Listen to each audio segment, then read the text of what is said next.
আসলে অন ফিল্ডের অ্যানালাইসিস গুলো আমরা খুব অ্যাপ্রিশিয়েট করি। মাঝে মধ্যে কি এগুলো কাজে দেয়? মানে ধরেন আমরা যে অ্যানালাইসিস গুলো করছি, তো আলিসের ক্ষেত্রে কি কাজে দিয়েছে জিনিসটা, যে ঠিক আছে সিম্পল একটা অবজারভেশন যেটা আমি যখন আপনি ওই ভিডিওটা করলেন, ভিডিওটা করার পর আমার টিমের যে analysis, Ganesh Tyagi, he is my very good friend honestly, তো অ্যানালাইসিস পরে আমাকে ওই ভিডিওটা পাঠাইছে। এইটা কি আলিস আল ইসলাম ছিল নাকি সুনীল নারায়ণ ছিলেন? I am very much confused. Out of nowhere Aliss Al Islam এসে এমন স্কিডি বোলিং করেছেন, বাংলাদেশের মাটিতে বাংলাদেশের কোনো বোলারকে রাতের বেলা এইভাবে বল স্কিড করাতে সাম্প্রতিক সময় আমি কবে দেখেছি আমার একটু রিকল করতে হবে। আলিসের রান আপটা একটু অ্যাঙ্গুলার, সুনীল নারায়ণের রান আপটা একটু স্ট্রেটিশ, একটু আপরাইট। আলিসেরটা অ্যাঙ্গুলার, একটু অ্যাঙ্গেল করে এসে তিনি দৌড় দিচ্ছেন, সুনীল নারায়ণেরটা একটু স্ট্রেট বা আপিস বা ফরওয়ার্ড। আলিস দৌড়ের সময়টাতে নন বোলিং আর্ম ব্যবহার করছেন, নারায়ণ কিন্তু দৌড়ের সময়টাতে নন বোলিং আর্ম ব্যবহার করছেন না। কিন্তু যখনই ডেলিভারি স্ট্রাইডে যাচ্ছেন, হঠাৎ করেই নারায়ণের নন বোলিং আর্মটা সুইফট ওপরে চলে গেছে, তখনও আলিসের নন বোলিং আর্মটা ঠিকঠাক মতো পজিশনে যায় নাই। দেন যখন বোলিং স্ট্রাইডে গেছেন, নারায়ণের নন বোলিং আর্মটা দ্রুত নিচের দিকে নেমে যাচ্ছে, আলিসের নন বোলিং আর্মটা কিন্তু মিড পজিশনে রয়েছে। এবং ও একটা ভিডিও রেডি করতেছিল, বাট আপনার সাহায্য পেয়ে ওর কাছে আরো বেটার হয়ে গেছে। ও আমাকে রেডি করতেছিল, দেন আমি ওই ভিডিওটা দেখে আমারে বললো যে এই নিউজটা দেখো। তুমি ওই তো ফার্স্টে ভিডিওর কথা বলো না, ফার্স্টে নিউজের কথা বলছে, তো এই নিউজটা দেখো।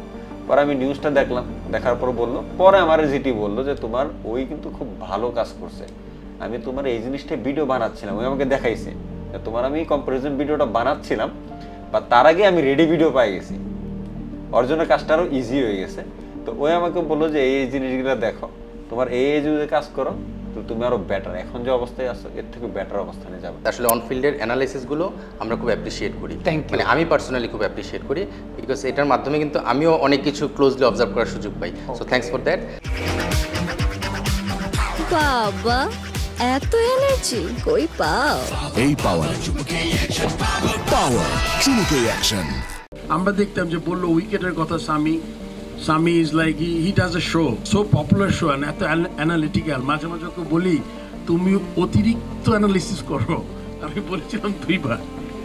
হ্যাঁ, একদম line over ball, but he is so good, he sees the game so closely, প্রত্যেকটা জিনিস।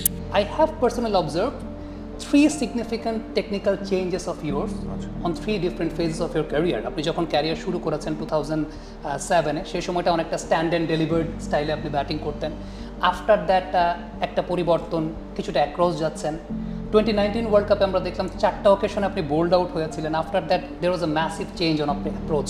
আর ওই বেশি অ্যাক্রস যাওয়ার সময়টাতে আপনি খুব স্ট্রাগল করছিলেন, আপনার মাথা খুব বেশি ঝুঁকে পড়ে যাচ্ছিল, সামনের পাটা অনেক বেশি মাত্র অ্যাক্রস চলে যাচ্ছিল। ফজল হক ফারুকির বলে আপনি বারবার আউট হয়েছিলেন, এবং টু বি এক্স্যাক্ট ওই সময়টাতে 14টা ওয়ানডে ইনিংসে আপনি 6 বার এলবিডব্লিউ হয়েছিলেন। Going across is something that I was always doing, and technical part থেকে যদি আপনি বলেন is it perfect? No, it's not. But পৃথিবীর কোনো ব্যাটসম্যানই, if you take the greats, if you take the best batsman in the world, will have technical faults. I knew you're not the first one. There are a lot of coaches who have spoken to me about it. We tried to fix it. So এখন একটা জিনিস, এখন আমি আপনাকে একটা advantage বলি, sir, you yourself have played the game. Disadvantage হলো, yes, if the ball is swinging, nipping, there's a good chance of you getting out LBW.